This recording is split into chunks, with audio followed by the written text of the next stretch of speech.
some handball, still a chance, is it a goal? It is! He's got the bingo! He's got the premiership! Goes by a little crossover, step back, wide open, and it's good! Got much help. Oh, he doesn't need any help. How about that? This is the World of Sport.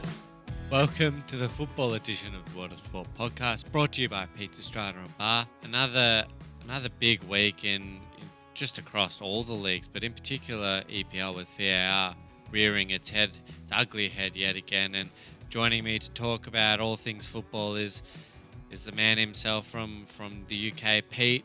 How you going, buddy? Hey James, how's it going? All good here? That's good to hear. I don't even know where to start. Let's start with VAR. Another big talking point, and the biggest one is probably in the Spurs-Leicester game where Aurier goes on to score was going to put Tottenham 2-0 up, and then VAR pulled it back and Leicester go on to win 2-1. How'd you make that decision? What'd you make of that decision, and what do you think of the overall application of VAR? I have my own opinions, but I'll get yours first. I just don't know where to start with that, to be honest. Again, like yourself, I'm just not a fan of it at all. I think I've said it before, but I'll say it again. It just does not work for me, and I just haven't seen many people in favor of it. Even when the correct decision is given, which says a lot in my opinion. But I mean, it's the finest margins. I get that offside is offside, but for me, human error is part of the game. It's what we talk about after the game. It's what you want to talk about. People make mistakes, and I think it all evens itself out. But that obviously changed the game for Spurs. They thought they'd gone ahead, but it was actually Leicester just a couple of minutes later. So yeah, not a fan, and just it was such a tight call. But there was so many of that this weekend, so many decisions just like that, and they did have an impact on the game. But and again, things like fans don't really know what's going on inside the stadium. Even sometimes when you're watching it at home, you don't know what's going on. So for me, it just doesn't work. I think the key term is clear and obvious, and with in particular the Spurs incident, it was not clear and obvious. And people say, you could clearly see the lines. But why I think it's not clear and obvious is, first of all, it's not exact at the point where the ball hit or left the boot of the player passing the ball to Son. So you're kind of guessing at that point. So at the point where he actually passed it, he could have technically been onside. We don't actually know because it's impossible to know. And also, the lines are drawn by humans. So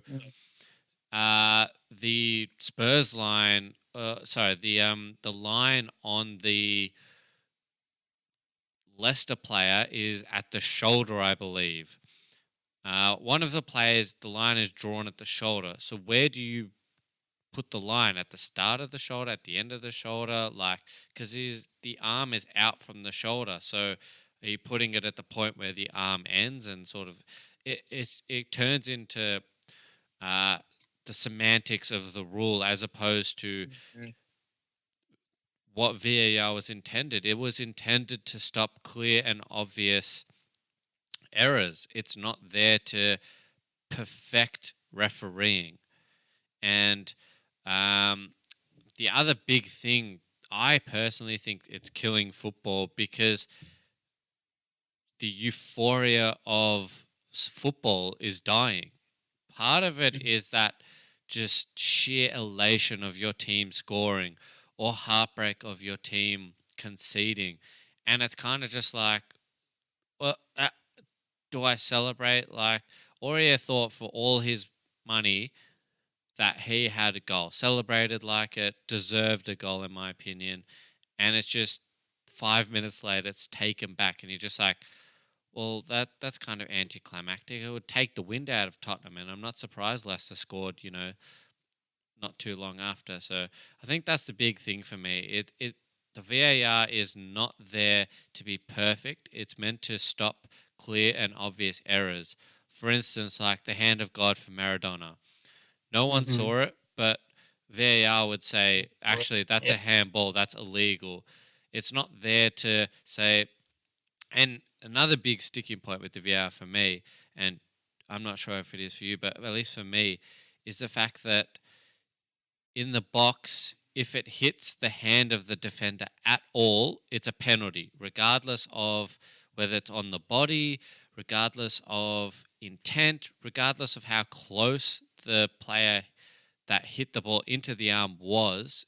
It's an automatic 100% penalty. And I think that's just a bit ridiculous. Like in the City Spurs game, where I think it was Laporte, it touched Or, like his yeah. elbow that Mm-hmm. was on his body, that was flicked on from a player like half a meter from him. I don't think that there was any intent. And yes, City went on to score, but I don't think they went on to score because it hit the arm. Like they didn't gain any advantage from it. It just happened to hit it in the course of a flick on. There's not much anyone could have done about it. So, and I know that's the attacking side where I said the defending side, but for both sides, it's just as soon as it touches the hand, it's a penalty or a disallowed goal. Where it's like there's more to it, and VAR to me is just completely killing the essence of football. Yeah, I couldn't agree more. I mean, just to add on what you said, there was another one even this weekend. I think it was Villa, Arsenal, Yep. straight off hands. Maybe Socrates his arm, yeah, and they looked at it. Decision wasn't given, so I think they just don't want to go against the referee. You know, they want to have a bit of faith in the system, and they're so adamant that they want to make it work that it's ruining the game exactly. And yeah, especially what you said about celebrations again this weekend. Aspilicueta going mental whenever he scored against Liverpool with the fans a couple of minutes later, and the goal's chalked off. And it is a couple of minutes. It's not even a couple of seconds. It takes a couple of minutes while everyone's just standing there waiting to see what's happening, and it's just interrupting the flow of the game. And it's just it's not good to see, in my opinion. It is killing it exactly. I think there should be similar to cricket, where if half the ball is hitting the stumps, it's umpire's call. I think Yeah. there should be like a meterage, a yardage, or whatever metric you use. There should be a point where you say anything beyond half a meter falls inside the grace that the lineman can have to make the call. Anything Mhm. outside is clear and obvious and is taking advantage in an illegal manner. So then you have the human element of half a meter. You can half a meter is just an arbitrary number that I picked off the top of my head, but you can make it whatever you want. When you get into the semantics of millimeters, or at what point is the ball leaving the foot, or where's the shoulder starting, or the foot going, or blah blah blah blah blah, Yeah. you lose football in it. So you just say we will give the game to the referees, barring, as I said, a clear and obvious mistake of, let's say, half a meter for offsides, or clear handballs, or an illegal push, or a dive. Like, that should just be it. VAR should take a back seat and only show its face when, um, as I keep saying the key words, clear and obvious mistake. I couldn't agree more. And the worst thing is, it's not going to go away this season. Like, it's going to be every single game. I mean, I'd say 9 times out of 10, you're going to see it in a game you're watching, just because the millimeters are so, the margins are so fine, and they are millimeters. But I think they just want to use the system, and they want to get it to work. Whoever's in charge of it all, and whoever voted for it all, I don't even want to know. But I It's haven't seen many fans of it. it's because they spent too much money on it in the first Yeah. place, and they want to get a return on their investment. hmm But at But some no, but at some I mean, point, you got to invest in the fans, and for them, VAR is garbage. And I understand the argument that careers are made and broke or removed or whatever you want to call it with umpire referees decisions. I completely understand that logic, but at the end of the day you have 90 minutes to win a football game. If Yeah. you're going to bitch and moan about your relegation or your sacking because the referee made a wrong decision in that game, you're just sort of kidding yourself. Ridiculous. Sport always ends up evening itself out. So Yeah, exactly. that's my logic, and I know a lot of people might not like that, but personally, the human element of it and just the euphoria of scoring, like it doesn't mean what it did last season. It's completely changed it, and it is ridiculous. Even just so many instances of it. I think Bournemouth as well. They're just coming all back to me. Callum Wilson went down in the box. I'm sure Stonewall penalty checked in VAR, and it wasn't given because the ref didn't give it. So there's Yeah, just too many examples to look at, and it's just not good enough for me. yeah, it's a bit ridiculous. And another talking point I wanted to have is if you're going to have VAR, then you also, in my opinion, should make a concerted effort to stamp out diving. So the Mhm. Socrates incident, he bloody headbutts his own hand, which is wrapped around someone else's leg, and goes Mm. down like a sack of bricks, claiming that he's been injured.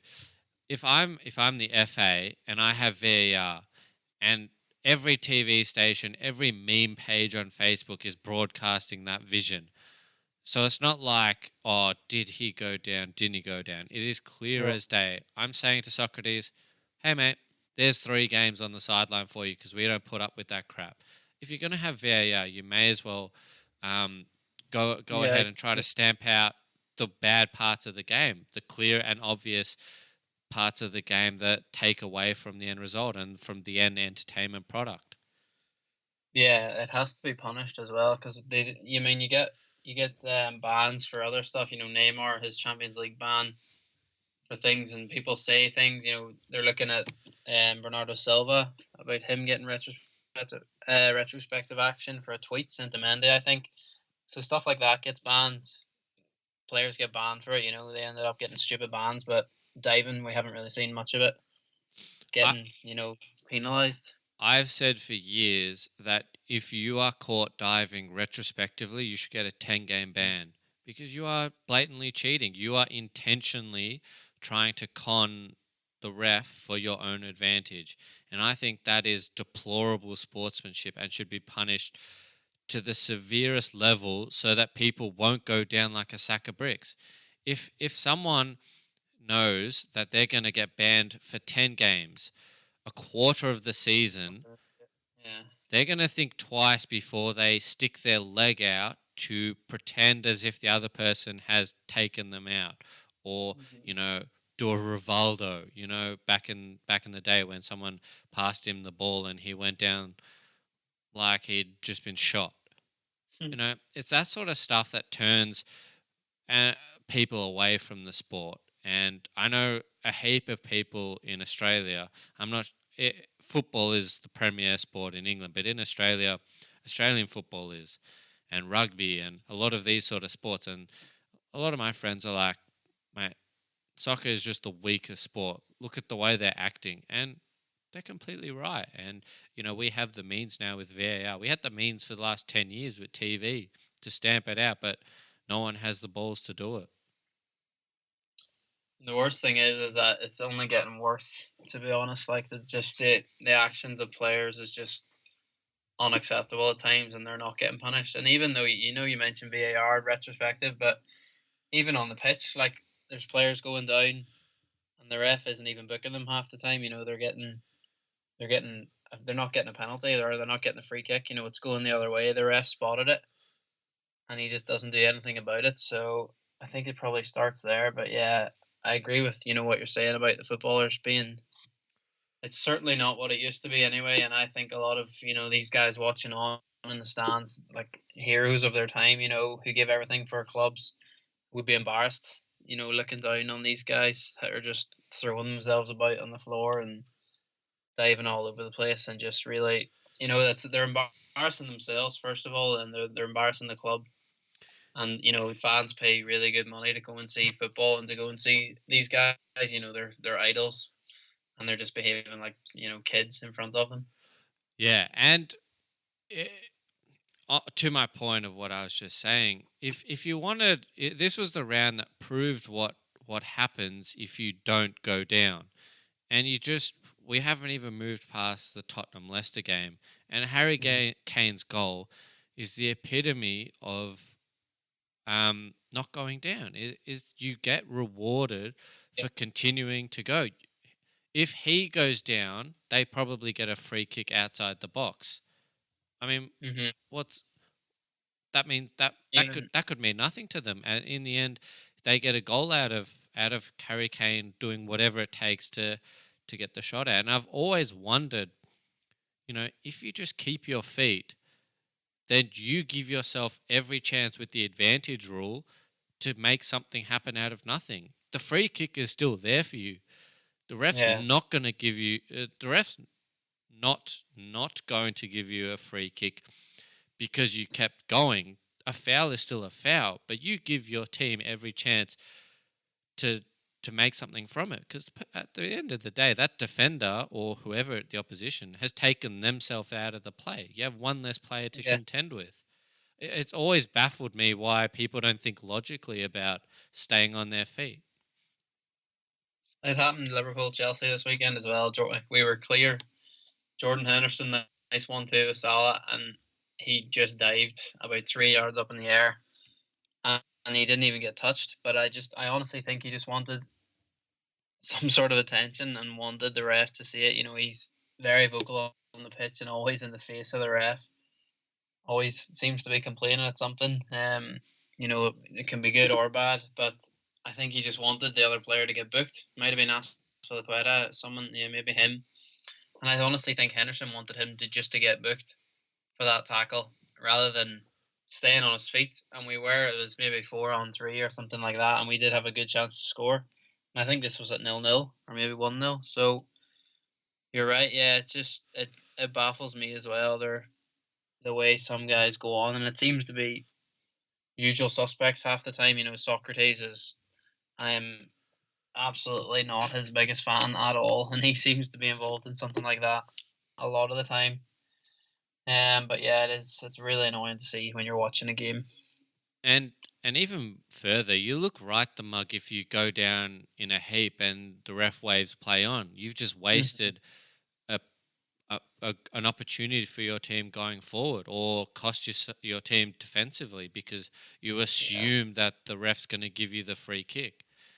So I don't know. It baffles me. And another incident that really baffled me. I'm not sure if you saw the challenge, but Maitland-Niles' red card in the end. yeah, I I ridiculous. I didn't understand. He even the ref even discussed it with VAR. I think potentially it wasn't a straight red, so I'm not sure VAR could have intervened. Yeah, well, they can't know. Yeah, so I think once he decided it was a red, but I mean, we talk about going down easily, or it's just challenges like that. 10 years ago, Maitland Niles is getting a pat on the back from his Arsenal teammates, Absolutely. and they're on the counter. And it sucks for guys like us who want to watch games and want to watch tackles like that. And and it was a crucial stage of the game as well. And like they were trying to get back into the match, Arsenal, and it's just I'm kind of glad they won in a way, just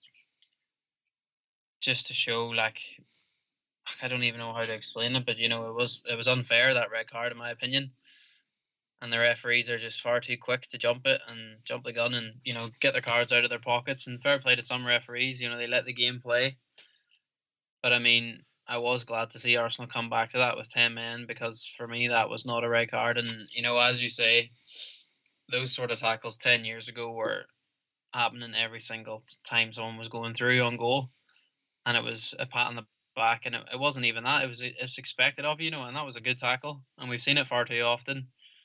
People getting booked for challenges like that, and yeah, for me, absolutely no chance of a red card. And now he's going to miss a game or two because of a decision like that. So it's quite unfair. Yeah, and probably the last point. Otherwise, we'll be here till forever. Um, what was my? Yeah, that's right. So whenever I watch I love watching Barcelona play. I think it's football at its absolute finest. But what I despise is when Barcelona players, whenever there's a challenge, and this isn't just Barcelona, it's just the most obvious, the team that comes to mind because I really enjoy watching them play. Mhm. Whenever there's a challenge, even if it's tame, if it's nothing, it should be play on. It should be just a free kick, whatever. Yeah. Six All players hell break. swarm the ref and demand a card, demand a yellow card, demand a red card, demand this, demand that. And I just think that that is as I said with the 10 game ban, part of football should also be that we have let the game, all of us, myself included, because I am part of the footballing community as a fan, a player, whatever. Even though I play local or used to play local leagues, as a journalist, we are part of it. We are all part of it. We have let players get away with murder when it comes to talking to referees. They abuse them, yell at them, tell them what they're just whatever first comes to mind. There needs to be a concerted effort by the FA, UEFA, FIFA, whatever, that only the captain can talk to the referee. That if any player even says a word to the ref, automatic yellow card. Because the referee, players are just trying to intimidate the referee to just do whatever they can to get an advantage. And I think it's just like in rugby, the only person that can talk to the referee is the captain. And you'd solve so many problems. The ref can have time to think to himself. If he wants to talk to a player, he brings that player and the captain over and says, "This is why I'm doing this. I'm booking you. Yellow card, get out of my face. Do not talk to me anymore." And you would solve so many problems. There'd be more respect for the referees. You'd say, "Sir," whatever. You let the referees ref in the best possible environment, and then you'll get less errors as well. I think it's a no-brainer, but I mean, I could be crazy. I honestly thought that was a rule. I thought, um, first of all, that it was the captain who was only allowed to speak. But second of all, I really did think that, well, as far as I know, you're supposed to get a yellow card if you're right in the ref's face, or especially if you're waving a yellow card like in the ref's face, you want him to get another player booked. Um, but for whatever reason, it just has not happened at all. It's just gone down the pan straight away, and that honestly is, you're right. It's one of my worst problems about football. I hate it, and I hate seeing players do that. Talking about Maitland Niles, I honestly don't think. I think it was John Moss. I mean, he took a long time to make that decision, and it was because there was about 6 or 7 Villa players crowded around him. And even then, El Ghazi, it was, I think, applauded the ref whenever he made that decision, which is just not good to see. It's just really annoying. And even then, you're going back to VAR again. It's almost like if you don't ask, you don't get. So if you don't ask for a yellow card or you don't ask the ref to do something, he's not going to do it. And with VAR, it seems to me that if you think someone's offside, you can just ask the ref to check VAR, which for me is mental because every single goal you concede, you can just say, "Ref, can you check that? We think someone's offside, or we think someone handballed it." I think it was, Bale's goal in the Champions League against PSG. It was a perfectly fine goal, and I honestly don't think they checked it until PSG players asked the ref to do something about it. He just thought it was a normal goal, and even then, that burst off his hand, and it was didn't even change the flight of the ball. But that's a discussion for another day. But I just don't get it at all. All right, let's talk about the games because oh boy, we could be here for a while, and I get worked up about these sort of things. Insane. We started with the big talking points. Um, Bournemouth, good win against Southampton. Not a whole lot to talk about. Bournemouth are in a good vein of form. Tottenham Leicester, a lot of talking points coming out of that one. Is I don't know how to put this question, but is Spurs' window of opportunity closing? Like in Australia, when a team when they form a good team and they have a chance of winning the AFL Premiership, we say they're in a Premiership window, a window of opportunity where they can genuinely win the Premiership. Are Spurs closing their Premiership window, their Champions League window, their everything window? I mean, I think it's probably too early to tell, but they didn't have a good week. They drew with Olympiacos midweek. Threw the game away Yep, they were 2 stupidly. 0 up.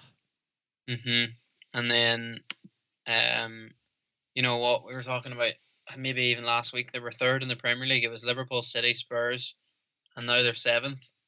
And I know it's tight up there, but they're 10 points behind Liverpool already. That's what, over 3 victories needed, over 9 points. And you're still not there. So they need Liverpool to lose 3 games, them to win 3 games. At least, and then a few draws or something like that. So it's take nothing away from Leicester first and foremost, I would say, because they deserve that. In my opinion, they're always attacking teams. They're always going for it. Nothing to lose attitude, and they're sitting third in the league, which shows how much they've deserved that and they've improved. But I mean, Spurs, I think it's without a win in their last 9 away games, which speaks volumes. If you want to challenge, you talk about that window of opportunity. If you want to challenge in the Premier League, you have to win away from home. You talk about your home stadium being a fortress, but if you don't back that up with away wins, then there's absolutely no point to it at all. So yeah, I mean, it is very early in the season to talk about it, but it could just be slipping away from them. Mm. And on the other side of that coin, with Leicester, it seems like their Premiership window is starting to open, and they're starting to be the club that won the Premier League in 2015-16, I believe it was. Players like Madison, he is just an unbelievable young English talent in midfield. He is someone else. Yeah, he's just. I'm lost for words to describe him. Just his footwork in and around tight areas is just special. It is genuinely special, and I think Leicester, not Leicester, Leicester will end up keeping a lot of those players as they start to push for the top 4. And with the likes of Arsenal, Chelsea, Spurs, United all faltering, and slowly the big 4's dissolving, in my opinion. Um, Yeah. and Leicester don't have any European football to contend with. I think they could well and truly end up in the top 4 at the end of the Premier League season. I hope you're right, and mainly just for the fact that they keep on to those, keep a hold of Madison and players like that. Vardy obviously, and even Kagler Soyuncu at the back, and Johnny Evans is back as well, Chilwell, and I fear for them that if they don't continue this form and if they kind of slide away down to mid-table again, then they're going to lose those kind of players. They won the league and they lost Mahrez, they lost Kante. So Madison, I mean, he's 22 years old. He's really got that league at his feet. He's got the world at his feet now. He's going to be playing for England very soon. He scores goals. He creates goals. He loves a shot. I think it was 31 shots or something he went without actually scoring a goal. But he just laughed that off. He's full of confidence, takes anything on. And we were talking about playing against Spurs, and you mentioned United. He's the kind of guy that he would just walk into their midfield, and it's exactly what they're missing. He's so creative. Obviously, Spurs still have Ericsson in there, but I think it's just they're kind of unsettled at the minute. Rose wanted out at the start of the season. Trippier not really replaced. They have Aurier in there, but he hasn't. He's only come onto the scene, recently in the last couple of games.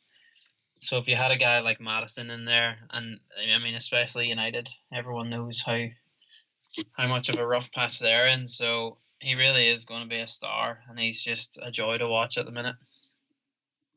Yeah, I'm genuinely excited to see Leicester and uh, Leicester do well, and yeah, there's not really much else to say about that. And I completely agree with Madison. He's something special, and I hope they keep a hold of him. Um, I'll move on to the next game. Burnley Norwich again. Not really too much to analyse. Chris Wood double. Norwich off the high of beating Manchester City, lose pretty comfortably away from home. So they'll be disappointed with that. Timo Pukki missed an early opportunity to put them 1-0 up, which he'll ruin. Given his recent form, you'd probably back him into to score that. But yeah, not really too much to analyse with that. I don't really think either team will really be challenging at either end of the table. Yeah, I mean, I think you pretty much summed it up.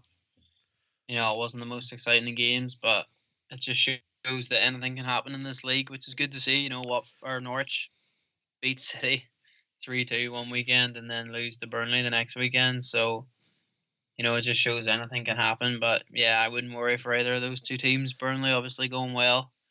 I think Norwich are on a bit of a bad run away from home. But they're still missing a lot of players. So Mm. it's again early days, 6 games in, but I think both teams will be around mid-table come the end of the season. Yeah, and speaking of anything can happen in the next game, Sheffield United beat Everton 2-0 and at Goodison Park as well, which is even more impressive. So, I mean, the Blades keep picking up points that you just don't expect them to, and um, yeah, an unbelievable game for Sheffield. But you'd think Everton are slowly throwing their chance at European football down the toilet. Yeah, absolutely. It seems that nobody wants that, to get into that Europa League spot. To be honest with you, um, Everton kind of throwing it away. United obviously. We mentioned them. It's just strange, but for Everton to lose at 2-0 at home to a newly promoted side is just crazy. They're obviously very, very good side. At Goodison Park, and I think maybe it was City, the last team to beat them there, which was a long time ago, if I'm not mistaken. Um, but Chris Wilder, absolute genius. It seems working that Sheffield United team with his attacking football, and they're on a good run away from home. So they can do damage to teams. They've got Liverpool at home this weekend, so it's going to be interesting to see how that goes. If but they've put up a fight against Chelsea already, so yeah, it's going to be interesting to see how they fare. Mm. A point I made in my notes this week, and I wanted to ask you this, given the couple games that we've discussed already, um,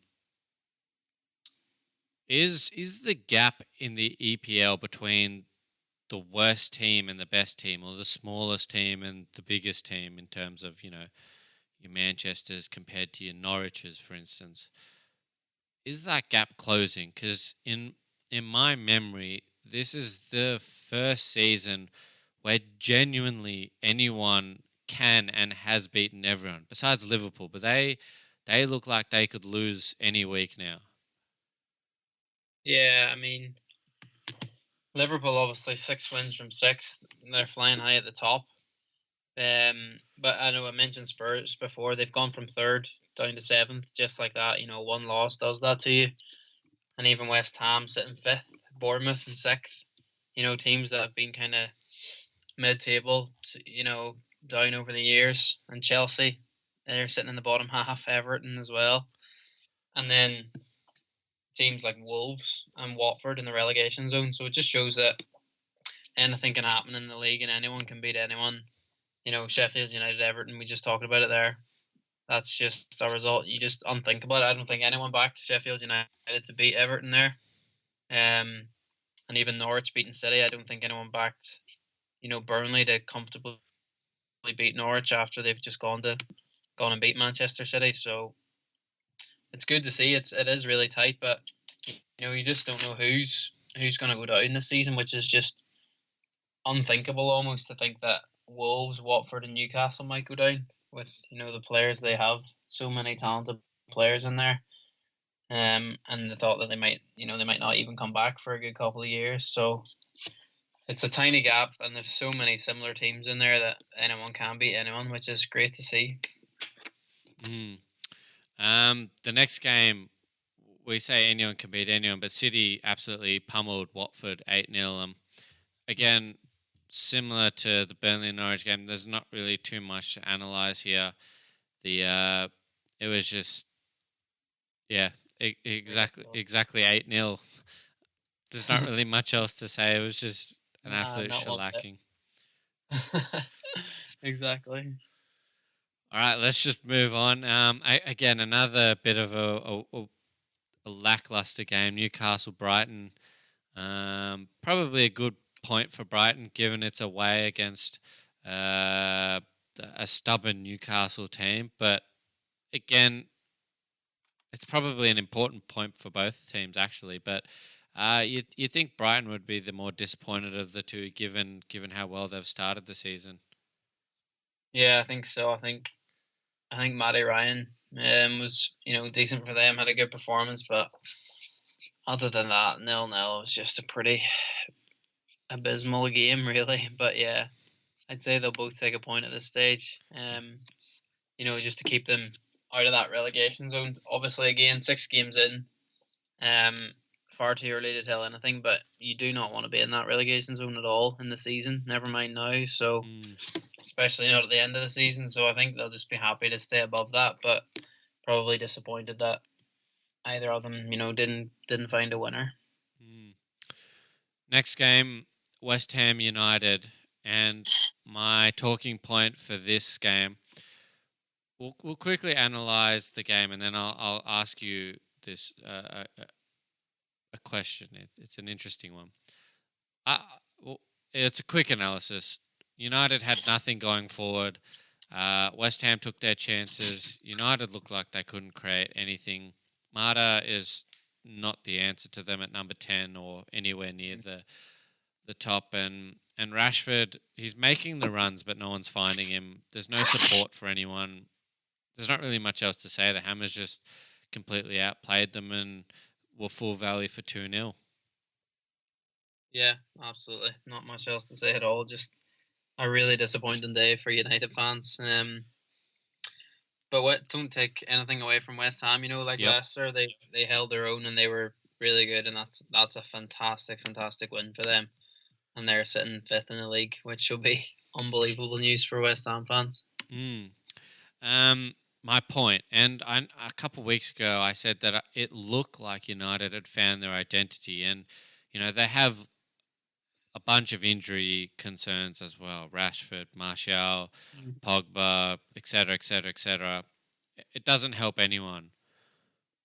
But overall, my question is: are Manchester United an irrelevant big club at the moment? Yeah, I mean, I've said it before, and it's not going to be easy for United fans to hear or to even understand what they're going through. But Liverpool went through it for a good 4, 5, 6 years, where they were sitting seventh, eighth in the league, and just nothing was happening at all. They were picking up wins here and there. They were doing well against, fighting against the top 6 sides, and then they would go to teams like West Brom, Aston Villa, Newcastle, and they would lose the game. And it's again what United did. They went to West Ham, lost 2-0. Sir Alex Ferguson's teams of old would be going there and winning 5, and then that is not an exaggeration because I've seen it done before. So I think they're not in a good time, but I mean, it's again, I have to keep saying it. It's only 6 games into the season, and they're level on points with Chelsea and Spurs, and we're not talking about a massive crisis there, are we? So, and they're only 3 points off, third place. So they're still fighting. They're still there. They're in the Europa League as well, but yeah, I get what you mean. They're not a Man United side at the minute, and yeah, they maybe found an identity a while ago, an identity, but they've spent millions and millions and millions trying to sharpen up that back four, and they're still conceding goals, and now they don't even have a fit striker, so it's a crazy situation to be in. They haven't won in their last 9 away games, so they're having difficulty away from Old Trafford. Even at Old Trafford, they're struggling sometimes. Um, so it's not good, but I don't see why they shouldn't give the young players a chance because they've proven that they can do it. I think James was their brightest player again at the weekend. He had Greenwood scoring in Europa League.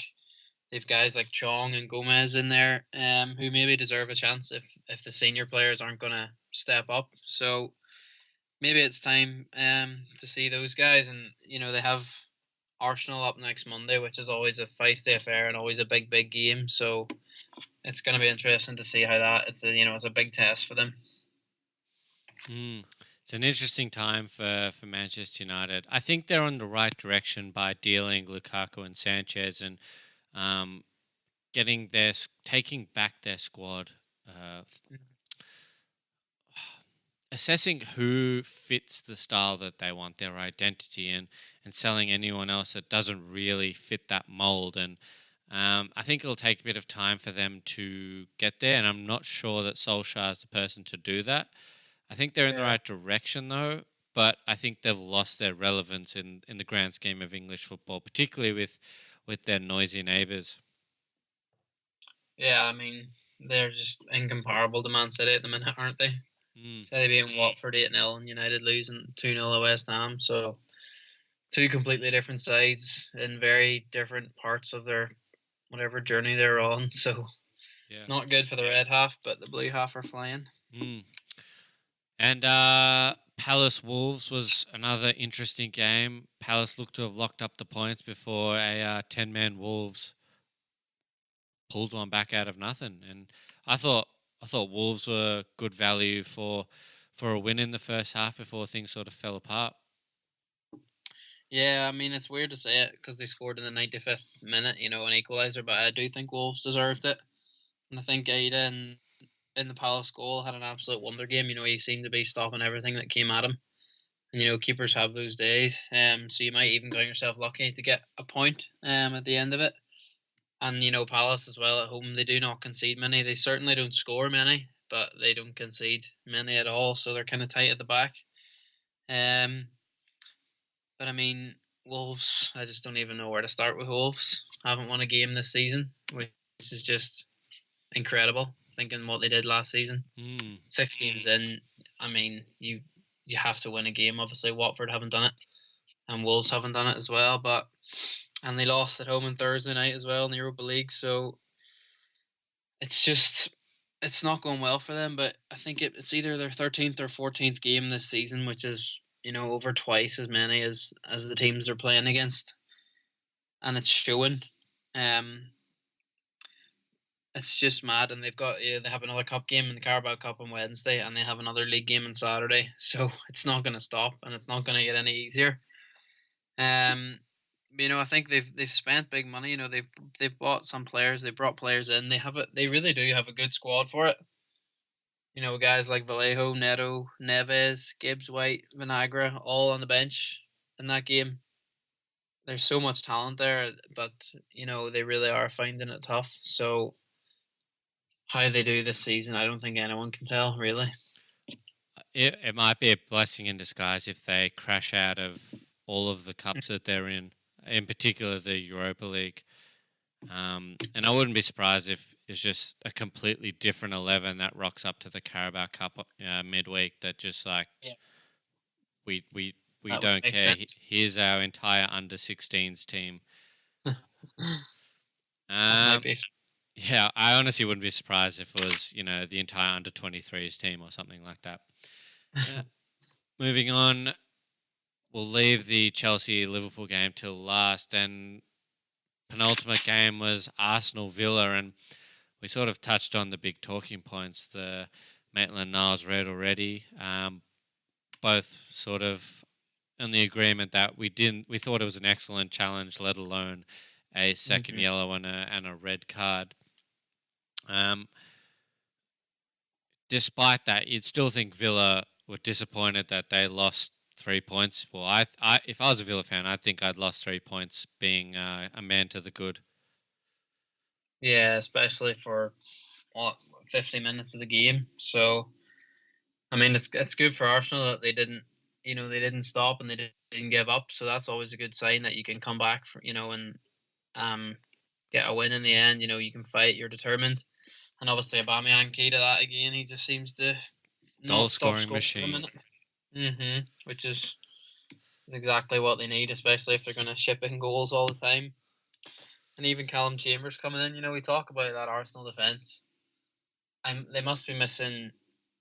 They're obviously missing their fullbacks, but I mean Rob Holding's still in there, who, in my opinion, can do a better job than Louise and Socrates, and also Callum Chambers, who, in my opinion, can do a much better job. So it'll be interesting to see what defense Emery goes with whenever he has his full squad. Um, but as for Villa, we talk about James Maddison for Leicester. I think John McGinn is one of the most underrated players out there.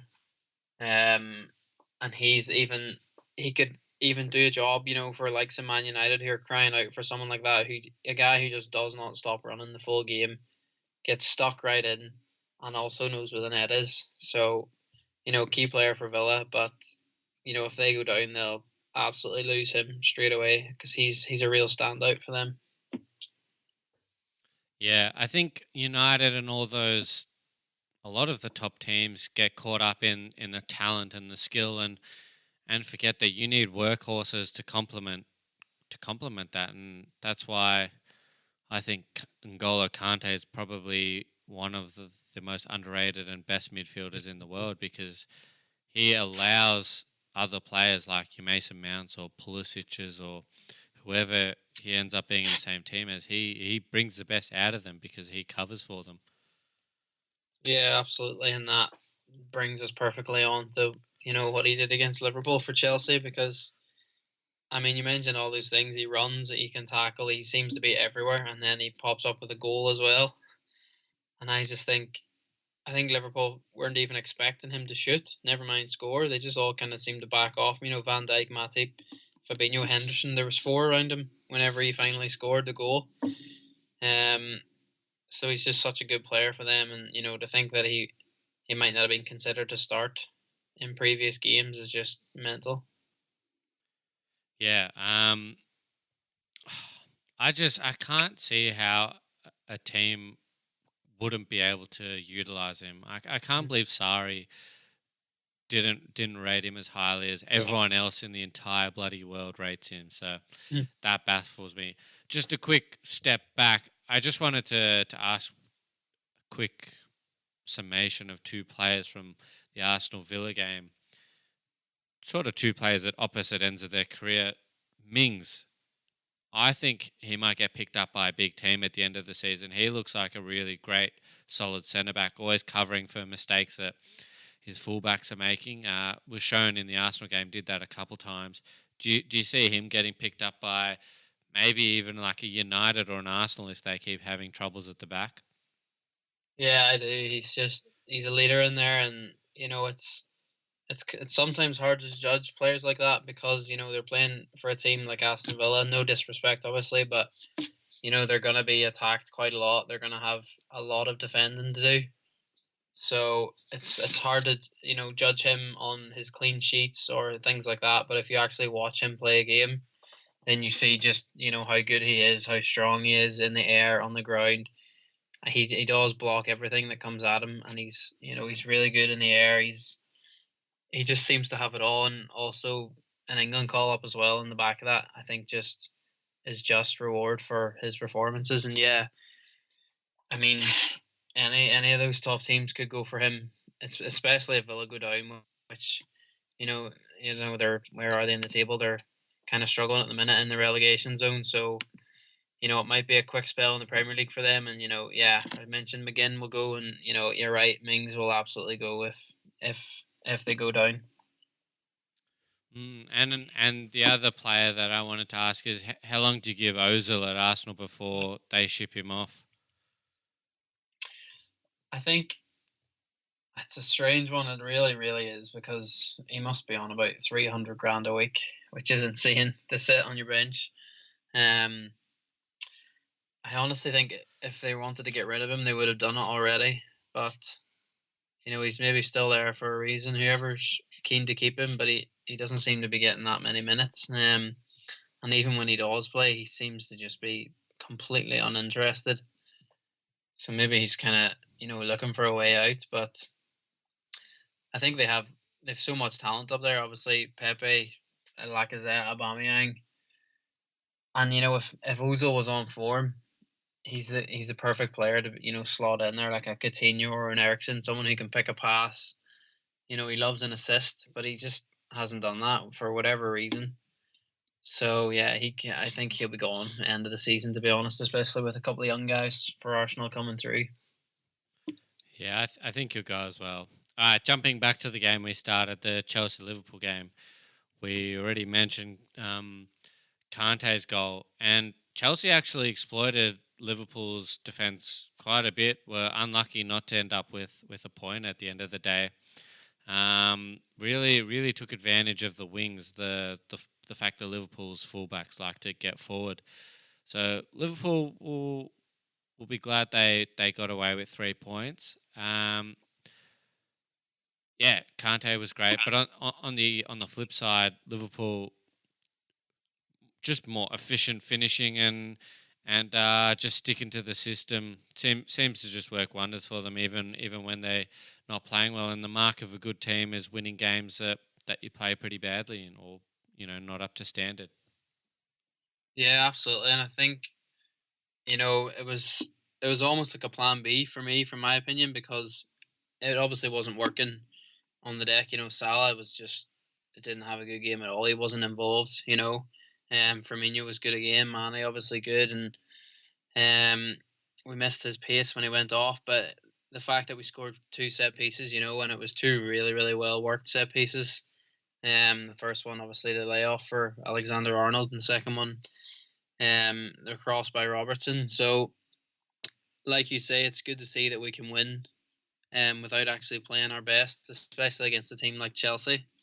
But I think their biggest compliment was, that their home fans were staying and applauding Lampard and applauding the players despite losing, which is rarely seen, if ever, at Stamford Bridge. They obviously set high standards, and um, they don't like to lose to the top six teams, but it just shows the effect Lampard's having, and his young players are obviously doing pretty well.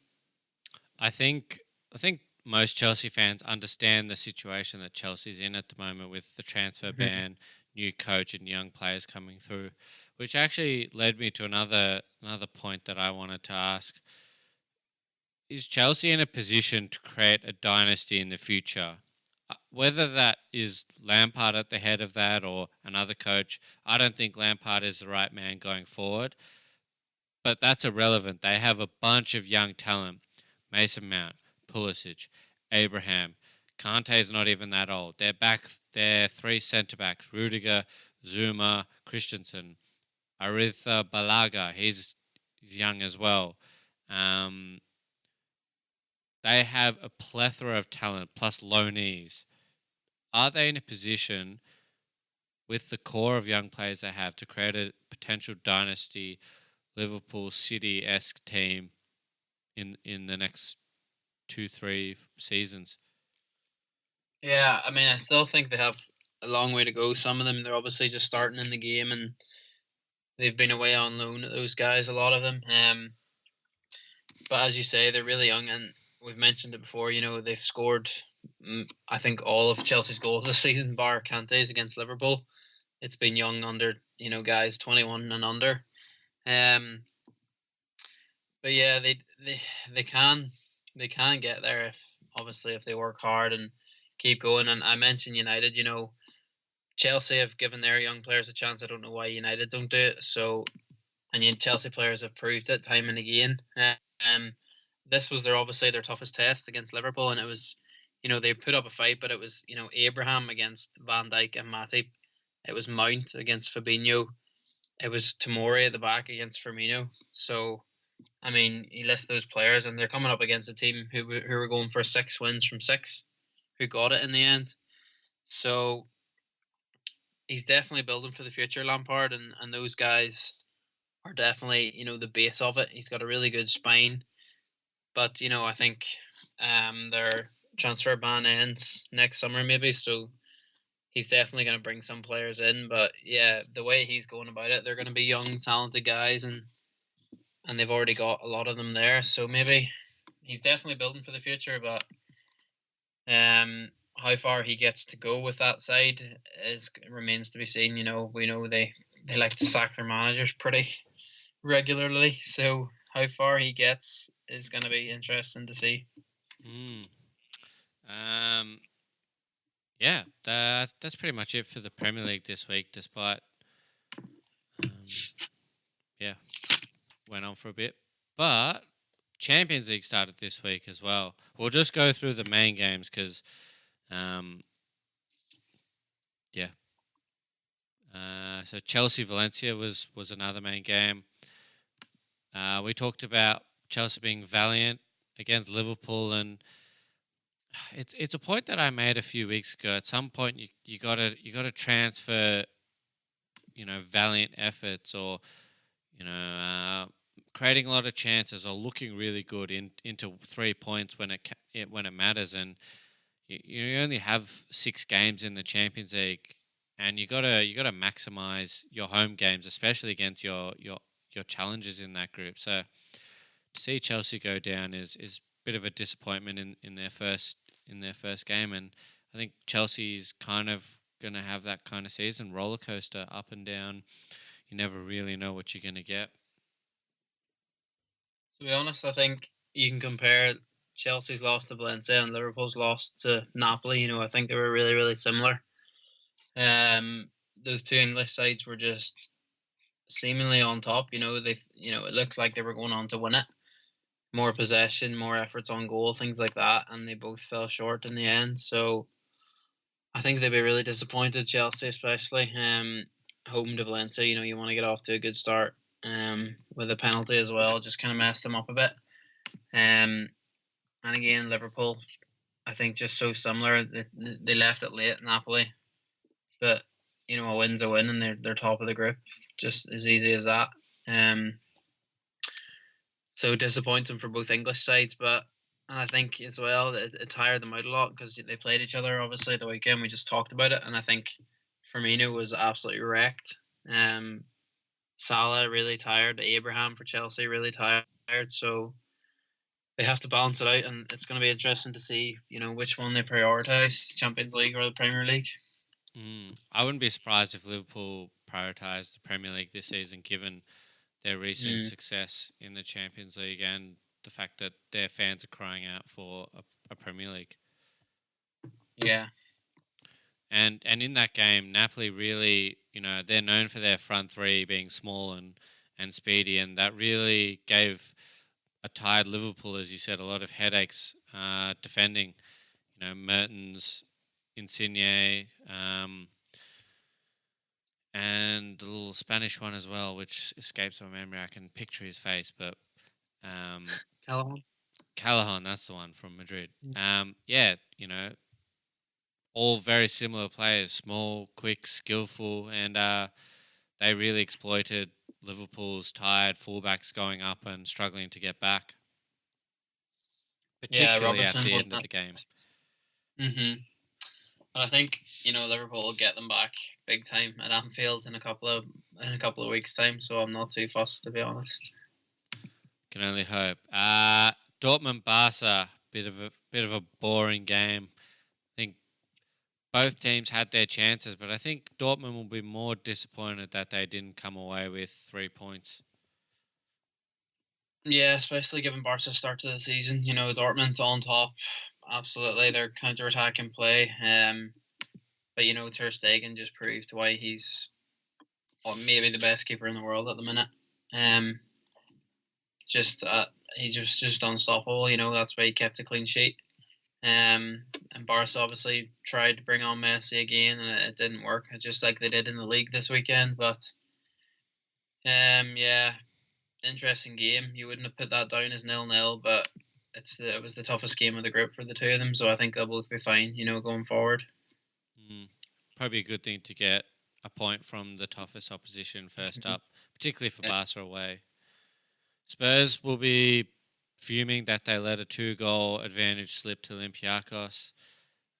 Just yeah, it goes back to what we were saying in their league with their league form. There just seems to be something's unsettled behind the scenes that we can't see, and it's showing on the field where we can see, and it just seems a bit lackluster. Like there's not energy going through that club at the moment. Yeah, and the fact they threw a 2-goal lead away as well is probably the worst thing about that performance.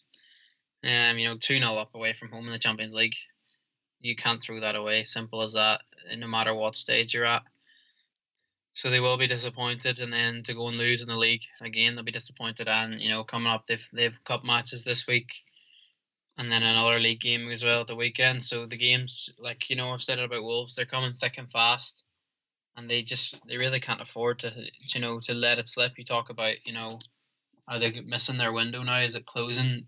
It might just be they can't afford to let the games get on top of them, and just start dropping points here and there. Mm. And PSG Real Madrid, billed as an unbelievable game, but marred with VAR controversy and kind of Real Madrid's blood all over the floor. Yeah, I mean, it was another interesting one, and it was good to see Di Maria scoring against his old club. He clearly loved it. And 3-0 was maybe a bit harsh on Madrid, but it was just maybe shows that it's PSG's time. Um, it's been a long time coming, but we say it every year. They really need to improve in Europe because they're walking their league every year in France. So it's going to be fascinating to see if they can keep that up. At 3-0 at home to Madrid, who's won it so often in recent years, is that there's absolutely no better start to do it in front of your home fans as well. And continuing that theme, Juve and Atletico Madrid. Billed as another unbelievable game, and unlike the previous one, lived up to expectation with a great fight back from Madrid. Yeah, it was a really, really good game to watch. It was really end to end, and even Ronaldo could have won it in the end for his Yeah, team. I was about to say that would have been almost a shoe in for goal of the season if he buried that. And against Atletico as well, it would have been an amazing story. And I just honestly just couldn't believe that he didn't score, to be honest, because he's normally that guy, especially in the Champions League. He's normally the one to come up with the goods. But yeah, definitely a good point for Atletico. And that's again like Borussia Dortmund, Barca, definitely the toughest game in the group. And I think they'll both just be happy that they didn't lose out in the end, to be honest. Mm. And Atletico really, showing their muscle. 19 shots to 11. Juve's 11. Mm. They're not really the third team in Spain anymore. They really hold their own, and um, they're dangerous. You don't want to come up against Atletico Madrid in the Champions League anymore. Yeah, and the thing they're good at both ends of the pitch as well. Is what the good thing is. I think we've talked about and over the years, football fans as a whole talking about Simeone really having a tight defense, and keeping goals out. And now maybe not so much, but maybe it's the time the attackers to show what they can do because they've got rid of Godin, they've got rid of Juan Fran and Felipe Luis. Three of that immense back four that have just been unbelievable over the years. All Black still there, thankfully, because he's again one of the best keepers in the world. So maybe now it's time for the likes of João Felix to come through, and obviously they still have Diego Costa up there, and Correa, and Morata as well. So maybe it's time for their attackers to do their job this season. Mm. Yeah, a fascinating Champions League campaign, and it's already got so many storylines. We'll move on to the European leagues just quickly. We'll just hit the main points. In the French league, Neymar once again bails out PSG, and despite all the fans booing and giving him a little stick, he's slowly winning them back one one unbelievable goal at a time. Yeah, he was the hero again. But he probably owes them that much, to be honest, after trying to force his way out and after such a mess in the summer. Yeah, I agree. So I think, yeah, he's probably got a few more match winners to do this season. Yeah, probably in the Champions League and not the French League, eh? Hmm. Yeah, well, the French League looks already over. PSG are 3 points clear after 6 games, Yeah. and they just beat Lyon at home, who are probably one of the title challengers. Um, I mean, it was only 1-0, but still. Yeah, it's pretty much the only real talking point from the French League. The Serie A, Milan derby, big game. Neither team is technically away, but anyway, um, yeah, Lukaku coming up with a big goal, and Inter Milan took all 3 points to the bank. Yeah, Lukaku seems to be the main man there these days. Now that Cardi's gone, which is not good news for Man United fans. He's probably almost already scored as many goals for Inter as he has in a long time for United. But yeah, Inter sitting top of the league, I believe. 4 wins from 4. So we talked about PSG dominating their league. Hopefully, I mean, I doubt it, but you never know. Inter might hold on and just kind of finally challenge Juventus, who have not had a challenge in 6 or 7 years, maybe. So it's good to see. Yeah, well, I think with Ronaldo going to Juve, the Serie A has kind of had a breath of life, not fresh air, put into it with Inter Milan and Napoli seemingly rising from the ashes. I mean, the Napoli of old with Cavani and um, the little Argentinian winger. Again, I can picture his face. Lavezzi. Lavezzi, that's the one. They had a handshake and they had a really good team, and dipped, and now they're back with another great team. So it's great to see them getting back. A lot of questions for AC Milan. One shot on target at home is really terrible. Yeah, I personally want to see AC Milan rise back to the top of football, but they might have to wait a few more years for that. Um, the German league, big game with Frankfurt and Dortmund. It ended up being 2-2, which will make my mate Maxi, who's a massive Dortmund fan, Frankfurt fan, and lives in Frankfurt. Shout out to Maxi. A good draw for Eintracht against the red hot Dortmund. Yeah, absolutely. Maybe Dortmund suffering from a bit of a Champions League hangover there. It's Yeah, obviously Barcelona, I think, took a lot out of them, especially with the way they play football. So probably a fair result, but one that Dortmund, you can't really afford to drop points in the Bundesliga. We That's- talked about Juve, PSG. It's definitely Bayern's league, even though, Leipzig are top at the minute. They're going well, but Bayern haven't lost a game yet. They've just, had a few draws, a few slip ups here and there, but actually the draw was against Leipzig themselves. So I think they'll still be strongest come the end of the season. But it was mainly Sancho again, the guy that everyone's talking about.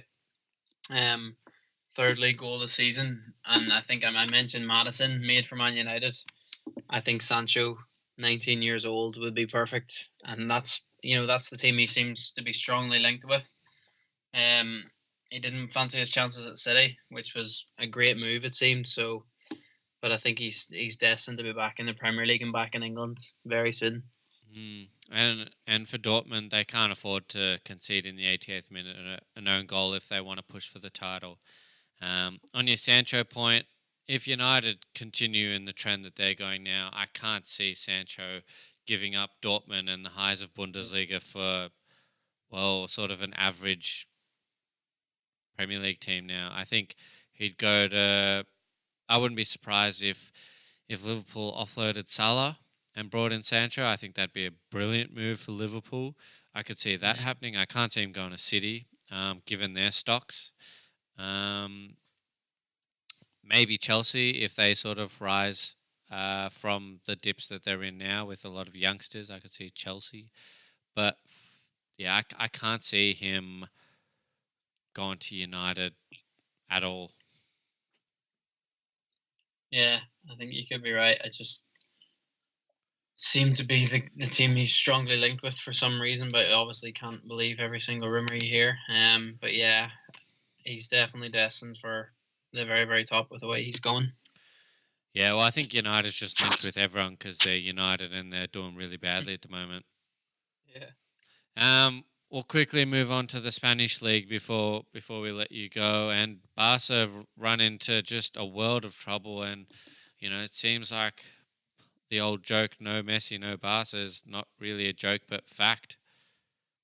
Yeah, and they do not like to be labelled a one-man team, but I mean, I think it's pretty clear that they are with the results that they're having recently. They're sitting eighth in the league, then they were well and truly beaten by the newly promoted side in Granada, and it's huge pressure for Valverde at the minute, and they're on a bit of a stinking run away from home as well. I think it's 0 wins in their last 7 away games, which again, you can't think you're going to challenge without winning away from home. Um, but yeah, Messi on at halftime. I think it was just too late for him. And I think what's even worse for them, it's like Lukaku away scoring goals at Inter Milan. It's Coutinho away scoring for Bayern Munich this weekend. I honestly think they're missing his creativity in there. And they do have a list of creative players, obviously, but he's as good as anyone on his day, and I think it's going to be a loss for them this season. I think Valverde is just not the coach for him. He's just anti everything that Barca have built over the last decade or so. The Mm. tiki taka style or whatever you want to call it. He's just sort of chipping away at their identity slowly. And, Barca are built to play a certain way, and that's their identity. And to go against it is to lose 2-0 to Granada, as they just did. That'll show that you're losing your identity. And Griezmann playing on the wing is just a no-no. He's not a Mm. winger. No creativity on the wing. Suarez needs to be fed, and Griezmann needs to be fed, and Messi comes on, and he can't just carry the team over the line every single time. Frankie de Jong's a special player, but they have frailties at the back. Semedo suspect at defending. Gerard Piqué is probably past his prime. Umtiti's Mm. injured every week seemingly, so you can't rely on at one end Messi to score everything and to be the link from defense to attack in every single facet of the game, and then at the other end to Stegen saving them from their defensive frailties. So Barca are kind of at a recipe for disaster at the moment, and I don't know. It's kind of the perfect storm for Valverde to get the kick in the next month, I think. Yeah, absolutely. I mean, they kind of need to do something pretty soon. Yeah, Whatever that is, I do not know, but we'll wait and see. and their crosstown rivals Madrid took left Sevilla with a big 3 points, 1-0. Benzema again. He's having an unbelievable start to the season scoring wise. Maybe having Jovic behind him is really pushing him to step up his game. But I still think that I saw a few comments or videos that is this Madrid turning the corner? They just lost 3-0 to PSG midweek. Mm. I mean, I know that they're now second, undefeated, but I still think there's still a lot of question marks around Real Madrid, in particular Zidane. I think he's slowly getting found out as a poor tactician, a great man manager, but a poor tactician, and his league results and his inconsistency to adapt to different teams and different styles is showing at the moment. And I also wouldn't be surprised if he doesn't last the end of the season. Um, but yeah. Yeah, you could be right, but I don't know. For me, I guess I'm kind of old fashioned in the thinking that they're second in the league unbeaten. I mean, I don't know how you can be under pressure as a manager for that 5 games in, but maybe you're right. If you look a little deeper, that he's just kind of relying on His old players that have been there for years. Benzema, as you say, fantastic start to the season, and he's struggled to cope with the guys like Rodriguez and Bale, who were absolutely certain to leave this summer, but they're no, they're in the squad, they're in the starting 11. So maybe he just doesn't have a backup plan. But yeah, that was a big win for them. But against Sevilla, who were up there, I think top of the league at that stage. But how they do. Again, he's under pressure, which is just for me is mad to see. But yeah, maybe you're right. It's going to be interesting to see how they go, and if they don't turn it around in Europe, then he will definitely be in trouble. Mm. The mark of a good man manager for me is the cup success, and Zidane has had a plethora of cup successes, especially in the Champions League, but it's really struggled in the league, and the league is the mark of how good of a tactician of a football mind you have. So we'll see how he actually goes in the league. The other Madrid team, Atletico, we were giving their praises against Juve, but they let 2 points slip against Celta Vigo, who have struggled. Yeah, not their best result. Absolutely not. I mean, they want to. Now's their chance. If Madrid aren't at their best, Barcelona certainly aren't at their best. This is just their time to go and seize the title almost, but they couldn't do it, and it's Athletic Bilbao who's actually sitting top of the league at the minute. So again, like Italy, like France, it just would be so refreshing to see a new team step up there. But I just highly doubt that it's going to last. Yeah, I can't imagine Barca staying too long in their ruck given Messi's imminent return. And Madrid still have, a bunch of players to integrate into the team, like Jovic, Hazard is slowly getting into it, and a bunch of other players coming in as well. So I see those two rising up the table along with Atletico Madrid. But yeah, I agree. It'd be nice to see a Bilbao, Sevilla, or maybe an old guard like Villarreal or Valencia getting up. Yeah, absolutely. Yeah, I think that's pretty much it. I